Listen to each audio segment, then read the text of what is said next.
Welcome to the Misophonia podcast. This is episode 196.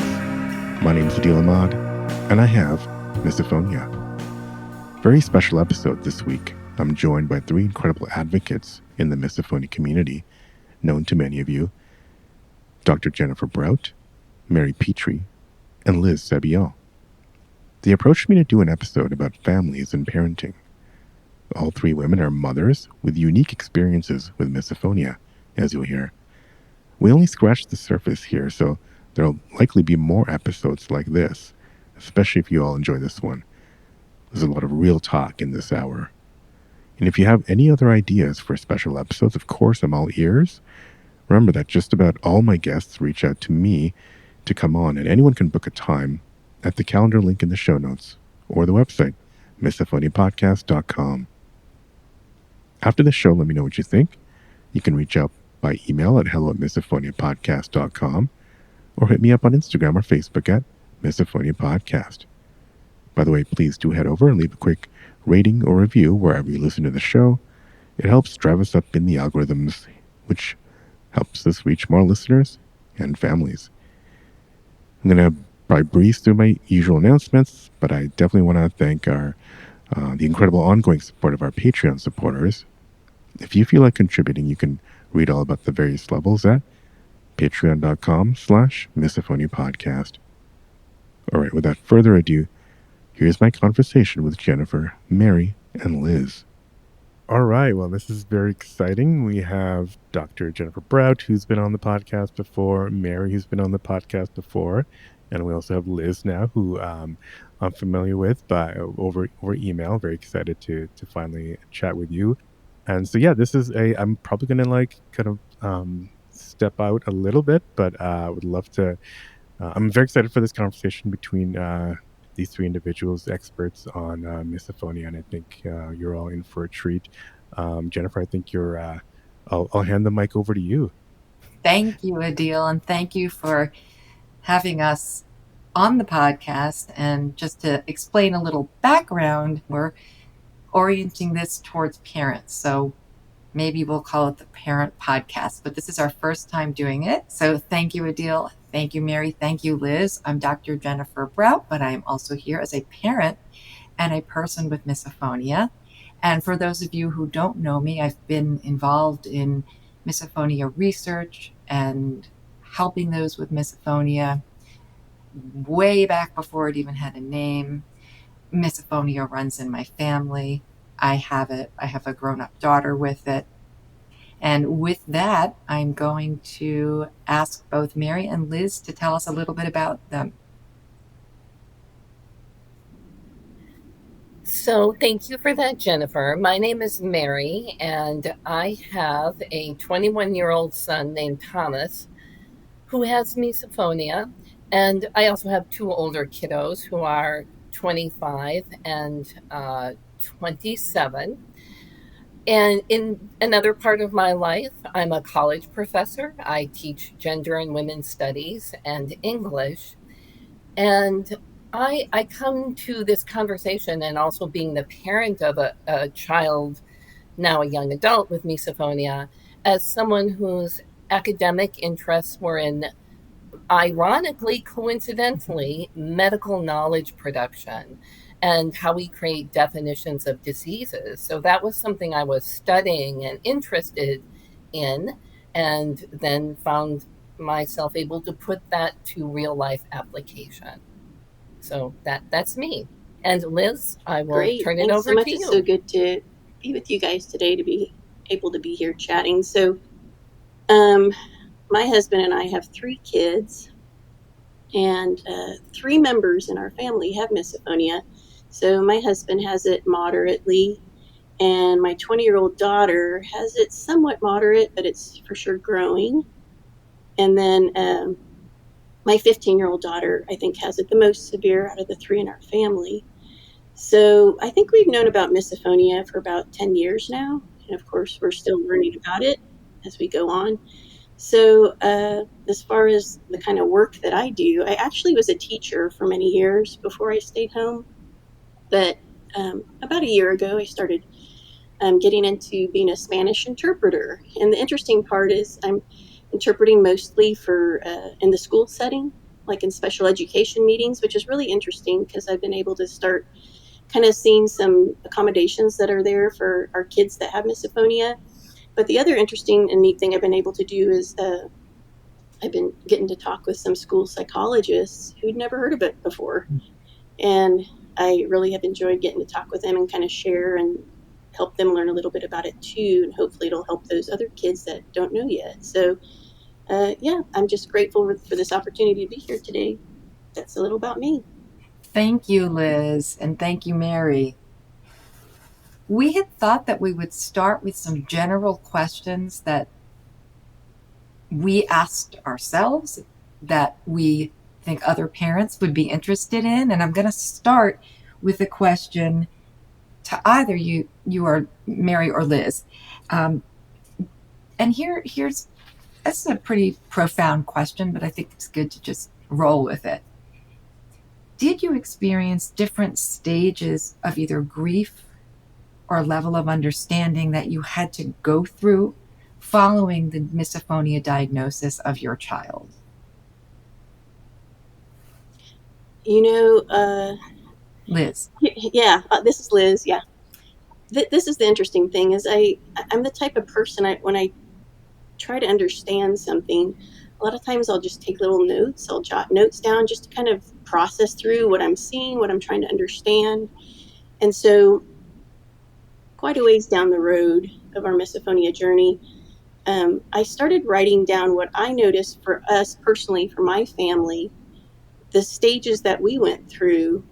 And maybe some other families can relate to this, but I was just going to read kind of what I jotted down of the stages I noticed our own family had to go through.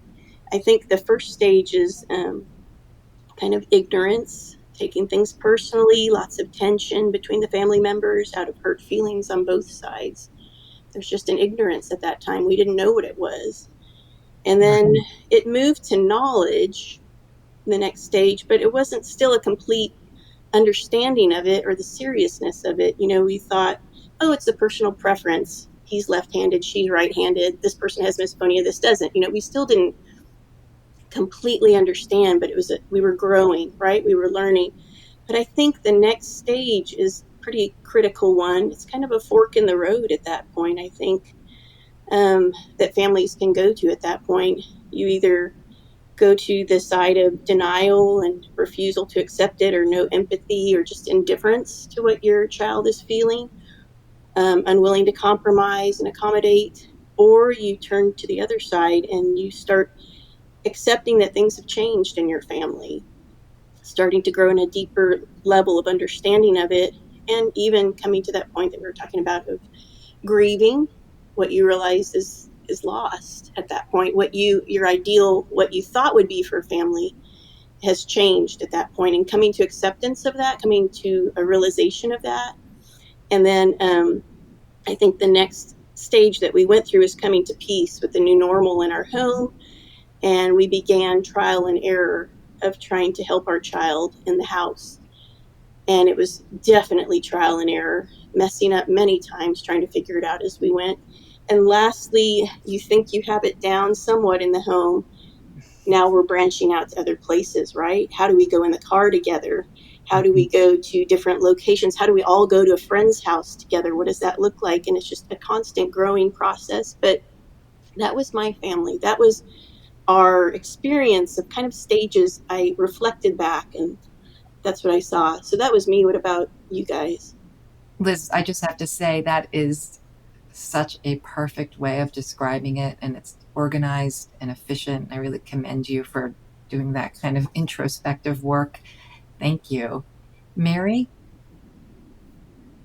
Well, and also for multiple family members. So I'm sure, Liz, when you found out about misophonia, it wasn't just with one kid like it is for most of us. It was everybody. So everything had to change. I can and I can't imagine how tumultuous that must have been. For us, you know, when we found out that what was driving Thomas's aberrant behavior I thought his behavior was rude, and mostly he avoided me. He didn't have any real outbursts or anger. He seemed to internalize things, but he would not be anywhere near me. He wouldn't be in the same room with me. He wouldn't look at me. And we went to a psychologist who told us that this was misophonia. And I was in denial. I did not believe this could be happening to my family. I could not believe, I could not accept that my son was being damaged or harmed by my presence. You know, that I he was experiencing physical pain, revulsion, whatever a trigger feels like, that the sights and sounds of my body were doing that to my kid. I refused to accept it. I thought, no, I'm just going to fix this. We will find a way out of this. Thank God we know what it is. And now that I know what it is, that rule that this is intractable might be for everyone else, but I'm going to find a solution for my child. And that was my beginning. And that in retrospect, everything is 2020, right? In hindsight, I feel like that attitude, my son picked up on that attitude, or he shared it, and he too felt like he was going to get rid of his misophonia. And that proved to be, and he was 15 when he adopted that attitude, when he learned what this was, because he could remember his life before, when he was 11, 10. And we went through an initial really painful period, all of us as a family, of trying to find a way out. And that was really hard, and I wouldn't recommend it, but we did it. We did it. This was in 2019. Even though little information is out now, and even less was out when Jennifer and Liz, perhaps you guys first discovered things, still there was very little. And then after that denial and combative era, it just grew into more combativeness, because I was angry. I was so angry at the world that this was happening, because I'm my son's most virulent trigger.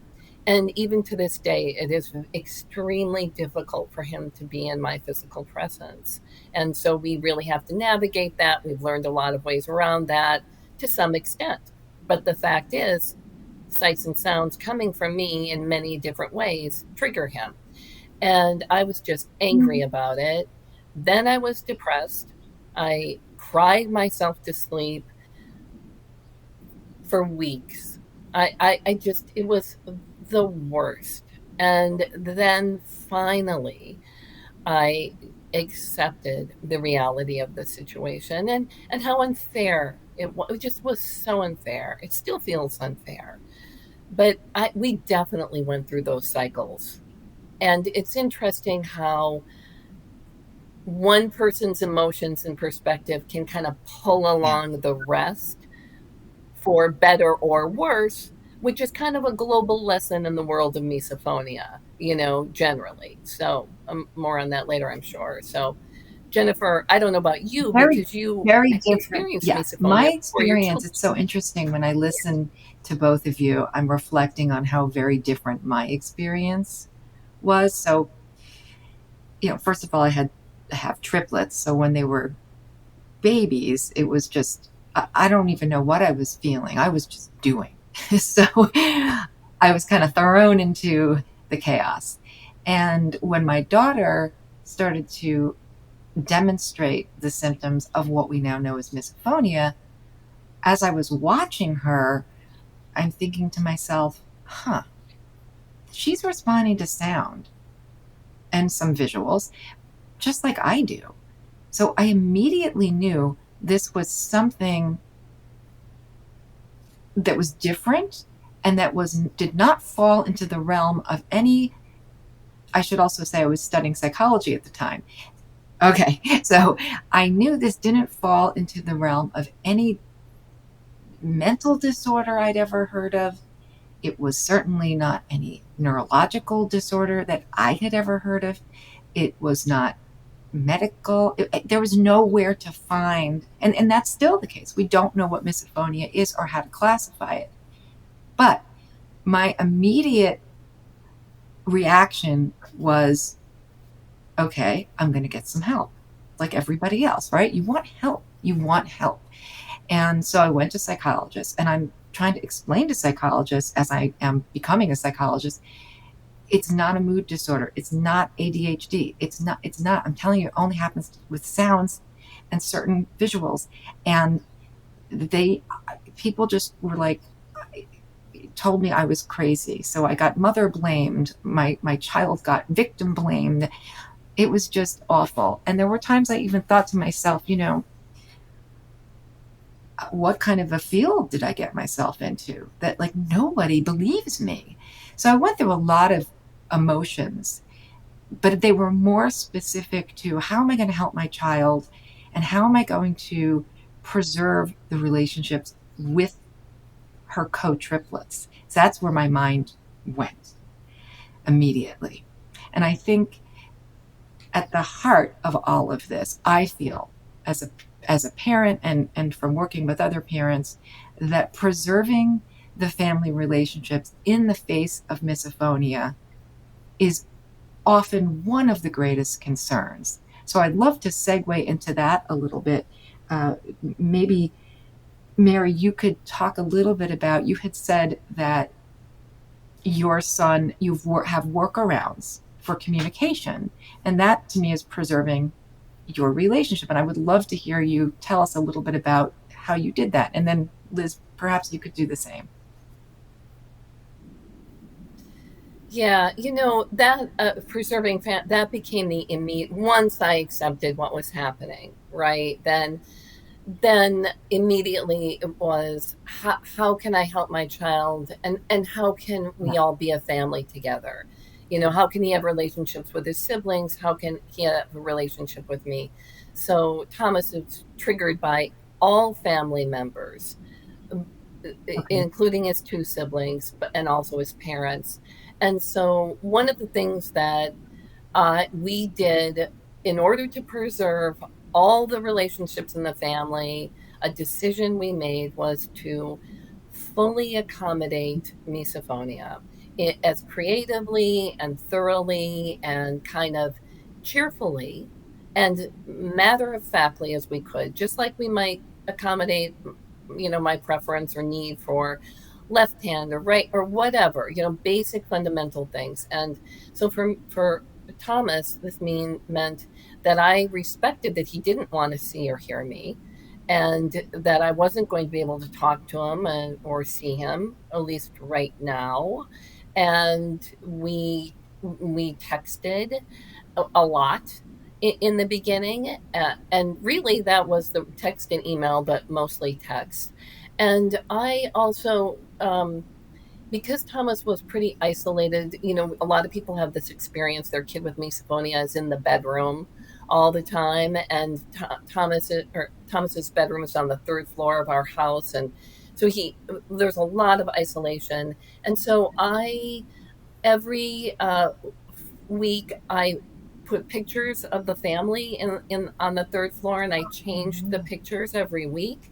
So he would have a rotating, and wrote little notes about what had happened, so he would be surrounded by those family things. And then I made sure to like a little free small gifts for the third floor all the time with little notes. I tried keeping a notebook for us to communicate in, but he would have none of that. And I actually got that idea from Marcia Johnson of the Misophonia Association, that you use a notebook back and forth. Over time, Thomas's triggers and the way his misophonia operates has changed, and it is easier for us, and we've also developed some skills. So now he can talk to me from around corners. I can stand upstairs. He can be at the bottom of the stairs, and I'll check in with him and say, is it okay if I talk today, or do you want me to text? And he'll just say, you can talk today, or you can text. So it's slowly improved and changed. And at every point along the way, we just communicate about how we can communicate in order to keep those changes going. And so for me and for my son especially, it seems strange, but keeping our relationship strong and powerful relied on accommodating misophonia. I really believe that. I feel as if we hadn't, things wouldn't be this good. So, and I feel like Thomas and I, in many ways, are very close. We communicate a lot, but we've lost a lot too in our relationship because of the physical piece that we don't have right now. So yeah, lots on mom and that relationship, and I can talk later about the kids. So, but I guess yeah, Jennifer, how did you preserve those I just relationships have with to say, triplets? Mary, that the idea of putting a family photo and changing that on the third floor, it almost made me cry. I think that is just an amazing thing to do. And I hope a lot of people are listening, just because something I never thought of, and I'm sure a lot of parents haven't thought of. Yeah, Oh, really, thank you. Thanks. it's really amazing what parents can do in the face of this, just invent ways to be more intimate with someone. And let me back up a little bit and say that one of the questions people ask me all the time is, why do triggers fall on a particular person or more on specific people in the family? Why? And I have never been able to answer that. And I will tell you about my experience, and then we'll hear Liz's with preserving the family relationship.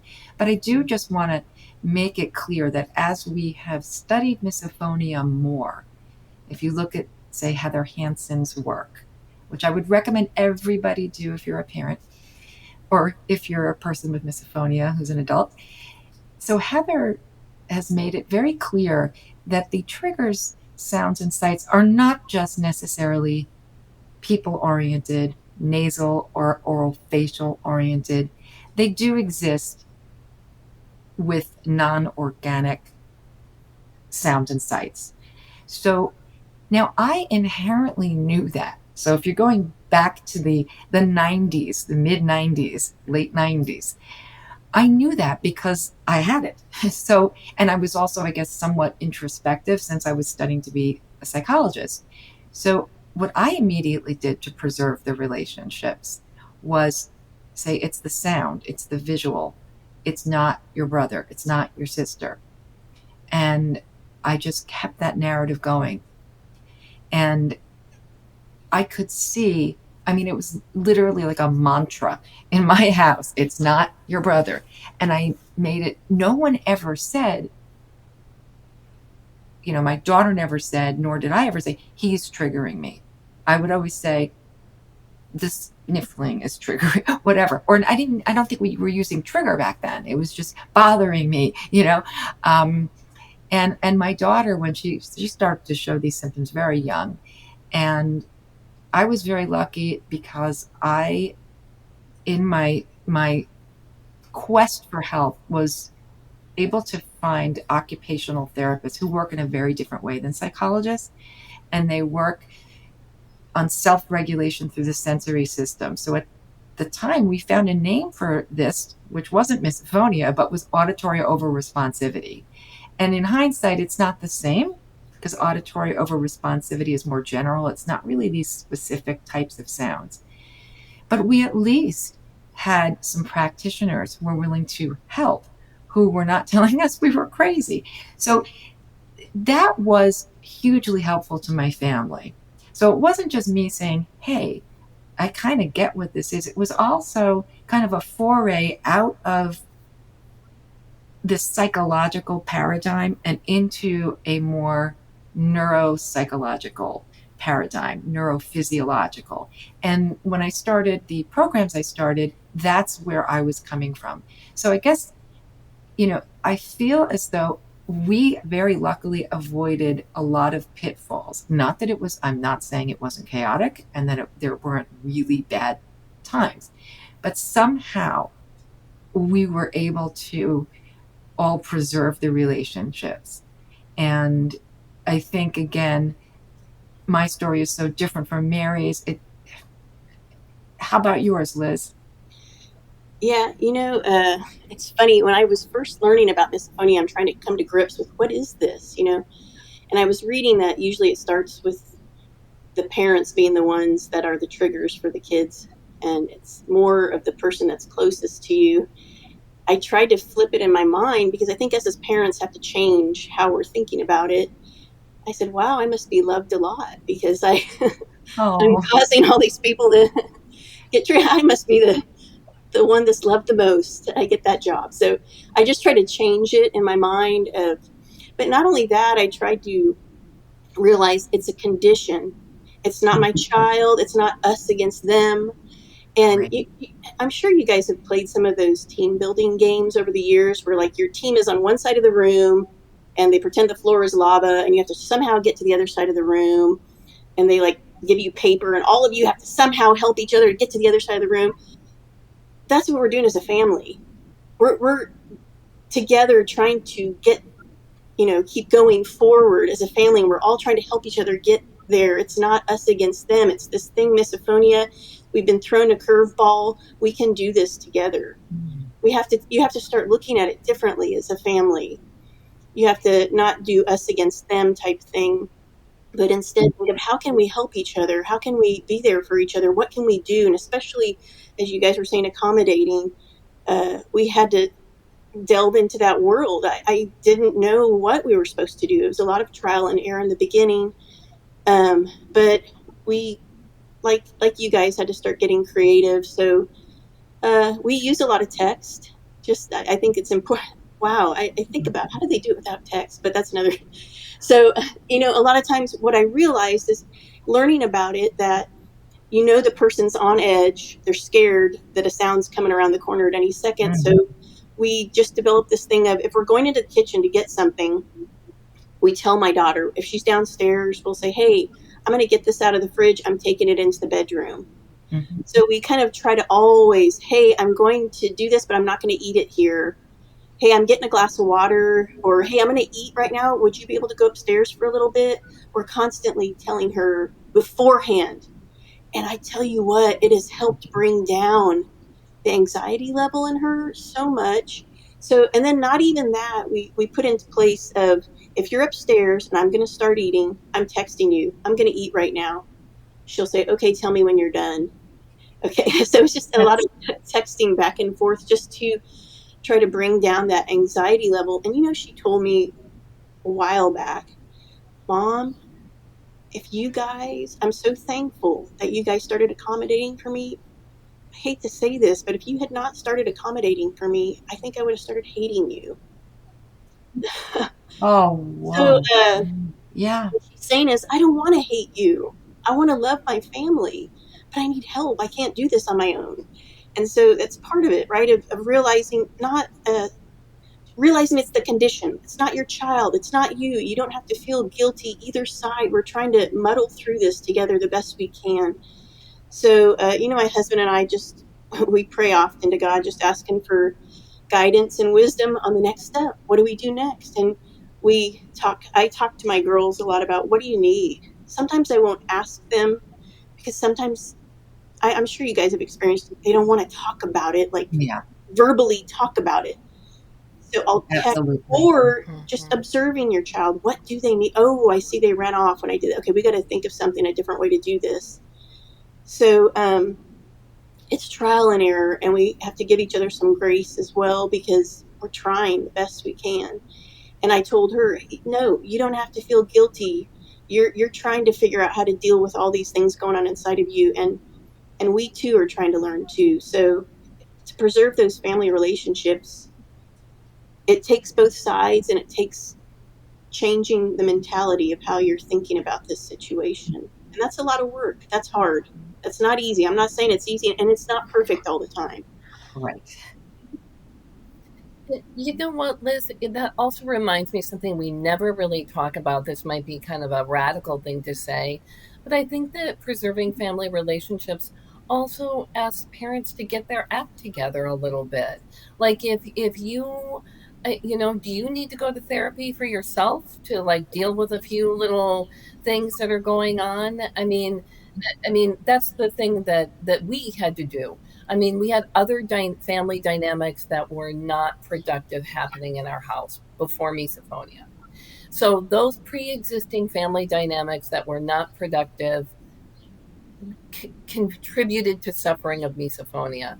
So I went to a therapist for myself, and it called upon me to look at my own life and behavior as a human and parent, and the was I being the best person I could be in terms of helping my family. Now, I'm not saying everyone, I'm recommending people do that, but that was our experience, that it really did take cleaning up any old business underneath the misophonia, bringing that out and taking care of that with honesty. I'm so So glad yeah, that Liz, you were you gonna. shared that with us, because it's the truth. It's us having to deal with all of our mentalities and mindsets before we get into this, right? I was thinking, even after we got into it, I realized, the child, after they've been triggered, has to have time to go away and kind of regulate and kind of come back down. But I realized, I, as a parent, I have to step away and regulate afterwards Mhm. too. And how does that look? That is me telling myself, hey, remember, Liz, it's not you. It's not purposely driven at you. She doesn't hate you, Liz. Remember, this is gonna pass. Give her some time. It's gonna be okay. This isn't the end of the world. You can get through. It's just talking myself through calming down, because the emotions are so intense, even for the parents at that time. So learning ourselves as parents to tell ourselves what the truth is in the moment and kind of bring ourselves back down is important as well, don't you think, Jennifer? Oh, absolutely. I think, Mhm.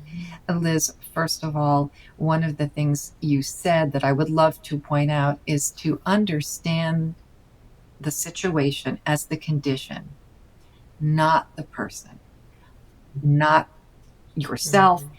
And I think that was a really important statement. And I think it brings up, there was a question that came to mind as you were both talking. We talk a lot about accommodating, we talk a lot about dinner. I personally gave up on dinner really early on. I was like, I don't care. I really, and I thought to myself, there's other ways for the family to be together. So dinner was quickly just out of the picture. And I don't think it made a difference at all in terms of the closeness of our family members. But I know that some parents don't feel that way. So I'm just saying how I feel. But I'm wondering also, Liz, in your family, and with you as well, Mary, there are times one cannot accommodate.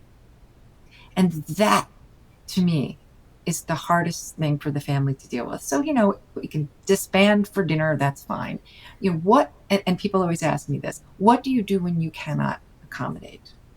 And I'm interested, Liz, because you have multiple members of your family who have misophonia. What happens when there's conflicting accommodations, conflicting interests? What do you do? I was just thinking about a specific trigger is the blinker in the car. Oh, yes. How do you accommodate that? Okay, Mhm. Oh, yes. when we're okay, we live in Houston. Okay, think traffic. Okay, I don't need to say more than that. So at times there's no accommodating. Okay, they're just it. We have to. At times there's no one around, and I can see, and it's okay, and I just don't put on the blinker. But I'll have to tell her I'm putting the blinker on, you know, and she'll do something with her ears and try to muffle out the sound somehow. But I think just telling them I'm so sorry, I have to do this. It acknowledges that they don't like that. They don't want to have to be put through that, but they know there's no other way to. It's a difficult line to walk, isn't it? Yeah. It's a very difficult line to walk. And I think letting what you're saying, Liz, is I'm acknowledging how you are going to respond. I'm giving you as much of a warning as I can, which sometimes also we can't do. Correct. Yeah. And I think even though the reactivity, the sort of internal physiologic reactivity to the sound, and I can't stand the blinker either. Like when I'm driving, I will turn it off when I'm sitting at a light, and I'll turn it back on when I have to. It's so interesting you should mention that. And Interesting. here's a great example of a non-organic trigger, a repetitive sound that is not coming from a person. But what you're saying that is so meaningful is I acknowledge. And again, the physiological reactivity to the sound or to the sight, whatever it might be, may not change for the person. But what's happening, I think, is you're scaffolding your child so it doesn't escalate. So if you are having a physiological response to a trigger sound, and we all know just the efficient, easy way to say it for now is that you're misinterpreting the stimuli as, or the stimuli as toxic or harmful and going into fight flight. So it's hard to change that reaction. But if a child feels that they're not being acknowledged, then they're going to feel really unsafe and it's going to escalate. They really are unsafe in the environment. So you have this perceived lack of safety. And then you put on top of it, no one believes me. And guess what? We only have one sympathetic nervous system. It reacts to things the same way. So you're going to put nervous system reactivity on nervous system reactivity. And I like to look at it like that so that we can see how the psychological can help the physiological, but also we have to see the limitations of it. Mm-hmm. Yeah, I'm trying to think about, honestly, I think if we were unable to accommodate Thomas, we made it okay for him to do whatever he needed and wanted to do to keep himself safe and comfortable, including not being part of something, leaving in the middle, going to a different room, wearing headphones and earbuds. We just made we gave him, I guess, the we gave him as much control as possible. So if we were going to be in a triggering situation, we gave him permission as parents to exercise agency and control and do whatever he needed to do to leave or mask the sound. But we those situations for us have been, I mean, just not being it's a tricky line because, if you want your kid to be with you and Yeah. your breathing triggers the kid, so you might want to say, what can you do to mask the breathing? And that is a trigger that you can't accommodate, right? Okay, so is my breathing a trick, which does trigger my child sometimes?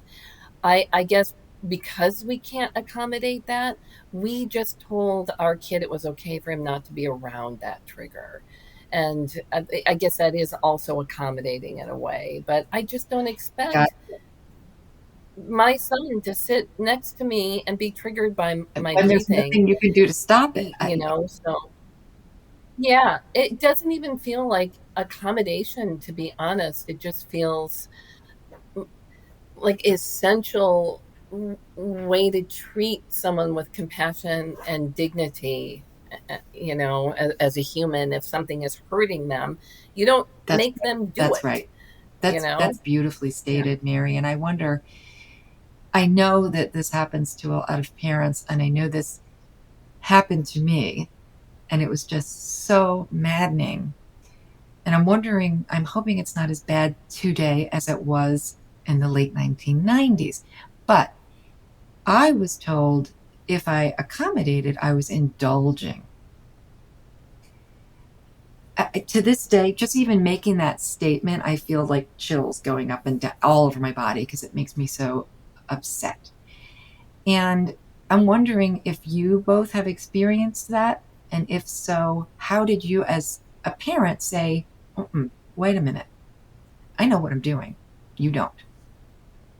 You know, uh, I talk a lot with my daughter off and on when she's in a good place. And she told me, do people really think I don't want to eat with my family? Right. Is this something I mean, do people think I really don't want to eat with my family? Is this what they're thinking I don't want to do? I want to be able to give up all these things? I don't. I would so much rather be able just to live a normal life and do what I need to do. That tells you right there, it's not just a picky little bratty kid that I don't want to, it's not. And No. so she's told me, she's at the age where she can voice and make herself understood of, I don't want this, but there's no other way, so that's That is just, such a great statement that your daughter has made. And I will say my daughter made a similar statement. And she looked at me after many people had said, you're indulging, or you're making this up. There must be another reason. And my daughter just looked at me and said, who would make up this ruse? I was like, so true. really, if you're going to control the household, that was always it. She's trying to control the household. I'm like, no, she's not. Neither am I. But it was still just, there was such a rigidity in the way that psychologists, not OTs, were thinking at that time. And it is, if you were going to try to control your family, really, you would make this up or you would utilize this. It's crazy. And your child, this child I'm talking about, hates conflict, hates it, just wants everything quiet, gentle, smooth. She's not the kind that wants to take control. She's not the kind that wants to grab the leadership, and she's not. So as a mother, as a parent, Yes. your child. That brings me to another question that I'm going to ask you, Mary. I think what we're talking about here to some degree is how do you use your, I don't want to say parental instinct, but how do you reassure yourself that you're doing the right thing when you have some quote experts, quote what have you, telling you you're not doing the right thing? How do you deal with that, Mary? Oh, okay, first of all, I get so angry at the trend in research, misophonia research, that pathologizes accommodations. There are research studies that call accommodations symptoms of pathology. And I mean, is using a wheelchair a symptom of pathology? Using hearing aids a symptom of pathology? I just, or of interpersonal dysfunction. It's maddening, and that trend, I think, in the research, and this means in how psychologists are going to approach our families, Yeah. that's out there, that accommodations are problematic, and not that they're essential. And for me, I'm angry right now just thinking about it, and kind of like fired up, because I tell you what drives me. I can see how devastating the sound of my voice is for my son. He flinches, he makes a noise, his face changes. I can physically see his real visceral suffering. He doesn't want to be doing this. I don't want to do it to him. And I do not want to expose myself to watching him suffer because of actions I can prevent. It just, so I get really, it's the suffering is Mhm. so physical, physiological, all encompassing. It is very real. And to suggest that accommodating that, recognizing human suffering like that is wrong. It just, it's Absolutely. incomprehensible to me. And yeah. And it also, it's part of the conflicting beliefs about whether or not misophonia is kind of a neurophysiological thing, that people like epilepsy or migraines, or an interpersonal dysfunction. And as someone living with misophonia and watching how it manifests itself, I'm just going with the hardwired neurophysiological thing. And does it create interpersonal conflict? And do personal problems also fuel it? Yes, absolutely both. But we can't like transpose that psychological element to the body's I love organic the way you function. said that, Mary. Write that down, Mary. It's so good. Was recorded now. Yeah, I mean, yes, I agree with you. This is a neurophysiological response that affects relationships. And can a relationship affect responding? Yes, but it is not by nature an interpersonal conflict. Not by, so the way you said Mhm. it was better. And while we're talking about this, the other thing that I hear a lot, and I would love for you to both say how you have handled this, avoidance behavior. I hear a lot and I see it a lot in the research. And I'm going, well, of course you're going to try to avoid that which is severely unpleasant or even slightly unpleasant. Why are we pathologizing avoiding that which is, you know, so threatening and aversive? So have you heard that also, Liz, in terms of just your own readings, and how does that strike you? It's interesting because what I think is if they're saying you shouldn't allow your child to avoid certain triggers, so where have they seen that they put the kid over and over into the same trigger and it's worked out and the misophonia has been cured and it's all worked out well and it's been the best thing and it really helped? If it is, oh, sign me up, but I just have not ever, I've never seen that happen. So it's Me bizarre neither. because all you have to do is, okay, do it over and over and over again. What happened? Did you get good results? I've never heard that. I've Absolutely never not. heard that. So why am I going to do that? So Right. yeah, but Yeah, that whole idea of, I mean, the fact is that, and I think this is a great moment to repeat something I've been saying forever. We don't, people with misophonia don't habituate or desensitize to the sounds or the visuals. In fact, we sensitize. So there is no reason to expose somebody when you don't have to. And I mean that in terms of a therapeutic paradigm and also just in terms of daily life.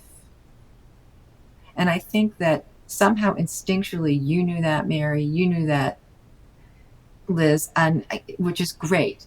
But I feel there are still a lot of parents out there who may be thinking, well, this is interesting. I've heard people say, okay, we've tried everything else. Now maybe it's time to try exposure therapy. As though exposure therapy is uncomfortable, but it works. And it's really important to get the idea out there that it doesn't work. And it's not a last resort therapy either. It simply doesn't work.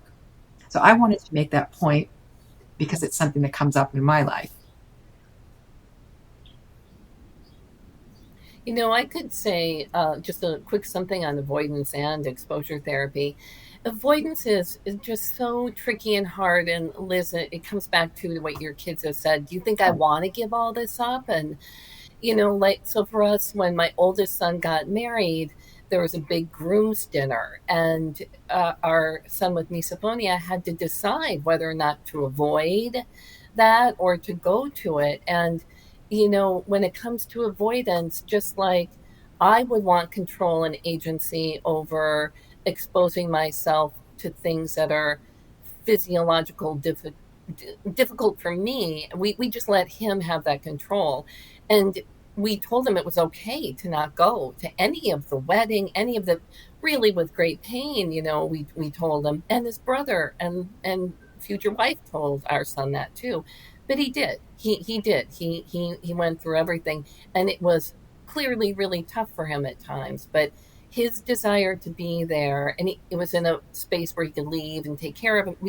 The venue was misophonia friendly. The wedding was misophonia friendly. The entire evening was misophonia friendly. So we built in ways to reduce the need for avoidance.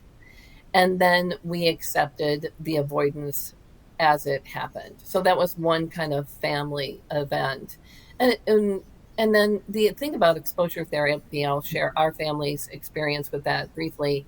So our son tried exposure therapy specifically for misophonia, and he spent the next 24 hours Oh, locked in his bedroom oh my calling gosh. suicide hotlines because he began to Oh, trigger himself. And it was an immediate reaction to the exposure therapy. He was unable to move his hand without being triggered. Can you Mary, imagine I'm that? so He so couldn't. hard to deal with. Yeah, it is Thank you for that. very hard to Yes. even talk about still. It was the worst Oh, weekend of my life.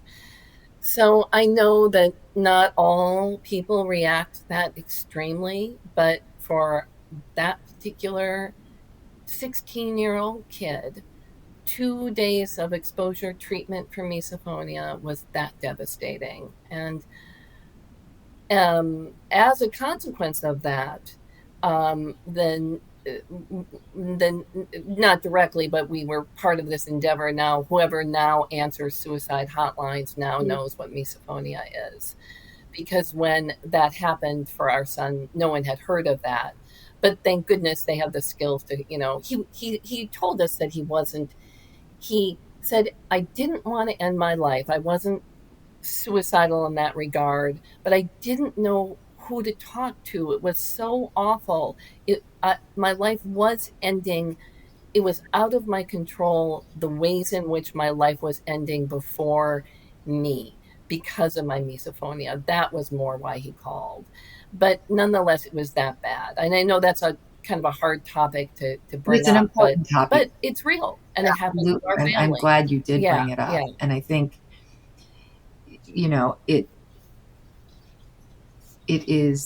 it can be that severe. And, I think it's important to mention, and I have a question then related to this in your household, Liz, there's different levels of severity. And I think what we've learned here today is that no matter what the level of severity, there are ways that you can preserve the relationships within the families. There are ways to accommodate. When there are not ways to accommodate, being respectful and kind and empathic goes a long way, I think. And Liz, in terms of different levels of severity of misophonia, I'm curious what is happening in terms of your multiple misophonia household. I know my daughters and mine, I think, a little less severe than she is, but I'm also at an age where I really can control my environment. So that makes a lot of difference, or just at a place in my life where I can really control my environment. So I'm not really sure. But what do you see with your kids with different levels of It's severity? so interesting because I have 3 people in my home with misophonia, each one with distinct and different types of triggers. It's so, and I'm sitting here kind of watching, it's my own little laboratory here. I'm kind of watching each of them and kind of how it all works, and it's just fascinating. Because I don't, it's a mystery. I don't understand it all, but you know, uh, my husband and I have talked a lot about when you have to accommodate for others. It's difficult. It's sacrifice, isn't it? And it finally dawned on me. And I was talking to him once. I said, you can either have your rights or Mm. you can have the relationship with your Mm. child. So that's how it is in this condition. You can have your rights. I should be able to eat where I want, when I want. I Yes, should you be able to should. drink What? and do what I want. I shouldn't have to, especially adults, right? We think, hey, I shouldn't have to bend for any, I'm the adult here. So, okay, I think it comes down to a point in a family that you're going to have your rights or you're going to have your relationship with your child. Which do you want? That's hard. I know it's hard. It's hard because I really hope that us as parents, we want that relationship. So we're willing to give up some of those rights that we feel like we should have. We're willing to sacrifice. And as adults, we have to sacrifice. We're modeling to our kids, right? And Yeah. we're modeling to the other kids in the home, oh, mom takes this seriously. She goes somewhere else. Right. We're teaching our kids so much through this, right? And with time, they start to become those who sacrifice and care for others and have empathy as well. And so it is so important as parents what we do, and always remembering, yeah, it is my right. I should have my right to eat right here in the kitchen if I want, but I value my kid more. I want that relationship. So this time I'm going to go to the bedroom and they can stay out here and do what they're doing. Um, Once again, I tell you, it is not easy. It's a long process. Yeah. Learning to let go of what you feel should be family dinners. We must have a family dinner. I've heard so many times different parents. It's just so grieving. It is Yeah. grieving. And I agree with Mary. I cried so much in the beginning when I was trying to come to grips with letting go. But I'm thankful. I'm thankful that we've learned through this. I'm thankful what we've learned through this.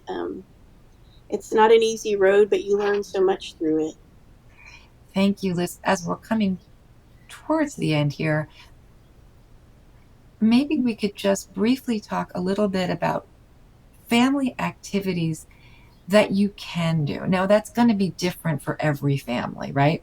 But I always tell, I guess because I was so easy to give up dinner, uh, and just realize there's other family activities we can do. Who cares? But since many parents just don't feel that way, do you, both of you, either have other activities maybe, even an activity such as Mary bringing up a photo and changing that photo, or maybe there's physical activities. Can we just speak to that a little bit, because I feel that parents listening would probably want to know that. Mary, what do you think? I'll let you go first. Yeah, well, so we really started grappling with misophonia when our Mhm. kids were older, you know? I mean, our son began experiencing misophonia when he was 11, but we didn't know until he was 15. And so I think we just really weren't like a big family activity family in many ways, I think. But the activities that we had, like holidays and things, we just did on different floors of the house with Wow. video cameras and cardboard boxes. And, I mean, so we were creative in those in the house. But I know that. Uh, I mean, this sounds a little weird, but this is just how it worked for us. Um, my son was an avid squash player, and so was my husband. And it turns out that playing squash and being in that physical, loud environment with all that, that is a safe haven. It did not, and it was physical activity. So squash burns 750 calories an hour. And it's a very intense game. And this is what it was, actually he lived there. I mean, our son went to that squash club every single day. He was there from the time school got out until he came home, and it was just a safe place. So that kind of thing, and also doing even for household chores and contributing to the family together, Hmm. yard work where you're outside, doing a project where like we had to repair a fence. Yes. You're busy on your own, other people are around, so we would just kind of move those activities there. And I think, and one final thought on that, with the other kids, sometimes we forget about the other kids. So, what I did for my older son after the misophonia diagnosis was he had an earlier school time than the meso kid. I always got up at 5 a.m. because his bus left at 7:30 or something. But I made him a big breakfast every Oh, morning, bacon and eggs, a kid without yeah. misophonia, the oldest. And so when we were able to have that time over a meal together, we began sharing breakfast together. And so I found other family activities for the rest of the family. And, you know, which kind of, reminds me, and where we are drawing on an hour. So I'm going to ask each of us to comment on one final Yeah. thing, and then we'll close. But just about, um, how this experience has changed me, how being the parent of a child with misophonia has changed me, is that I have become much more flexible and attuned to the needs of others than I was. I used to think of myself as a sympathetic person. Oh my gosh, I wasn't. I really wasn't. And but now I am humbled by how little I know about how much suffering, invisible suffering exists in the world, and how much power I have through simple acts of Mm, empathy and kindness to alleviate the suffering of others. And this kind of principle of being in the world this way, of noticing that and responding with kindness and empathy and being attuned to these things, has literally changed everything about who I am and my life for the better. And it is not a silver lining. I would give up everything if yeah. misophonia did not exist, but it is it is how I have changed. And I'm also a sadder, more somber person, unfortunately, because I live with the Mm. grief of loss in a way that I never imagined I would. So so, Jennifer and Liz, I wonder, how have you changed because of misophonia in your families? And then we'll say goodbye to Adil after Yeah. that. So, It's Jennifer, so interesting. Again, I guess my experience was very different just because I had three at once, and I feel as though I just went in and did and did. And maybe I didn't reflect as much on my feelings as I should have. I think for me, well, I will say this as a person studying psychology at the time and eventually graduating, I thought the day that my kids were born, everything I thought about parenting changed. And I thought, oh, this is, and seeing also how different each of my kids were from one another, I thought, okay, everything I thought is out the window just from the beginning. Forget when the misophonia started, but I just thought, wow, as what I was learning in psychology was so, not that some of it was applicable, but just in general, okay, I thought, oh, I'm just in the chaos. And I think the way it changed me the most was in terms of how I look at life and people. I really separate out what's a physiologic reaction and what is an emotional reaction and that which is cognitive. And for me, that was really important in my own misophonia and helping my child with misophonia. And I would say the biggest change for me is that misophonia set me on a path to start research programs, to study and study, to learn from others, and to try to integrate great amounts of information to try to understand something of which there was no understanding at the time. And I think being an advocate and being involved was probably my way of coping. How about you, Liz? Yeah, it's I look and think, wow, you knew from the beginning because you yourself experienced it, and that's so good. Because I think I oftentimes think of how we started in our family is the train was moving and we were running trying to jump on, because it was so new to us. And I guess I just want to say to all the parents out there that are listening, it's never too late to start turning things around, to start doing things different, to start building that relationship better. One thing I realized partway in with my younger daughter is I need to tell her often how much I love her. I need to tell her often what a wonderful person she is and how thankful I am that God made her, because she needs to hear that. She needs to be reminded of that, because I know a lot of times they carry a lot of guilt and they feel down and they feel depressed. And that's something I can do to pour into her. And so I just want to give hope and encouragement to other parents. It's never too late to start kind of mending those relationships. I mean, all of us have had to mend different issues and things in our families. It's never too late. And just my hope and prayer that, you're encouraged and you find some hope along the way. That's a wonderful thing to say. Yeah, that's beautiful, Liz. So true. Thank you.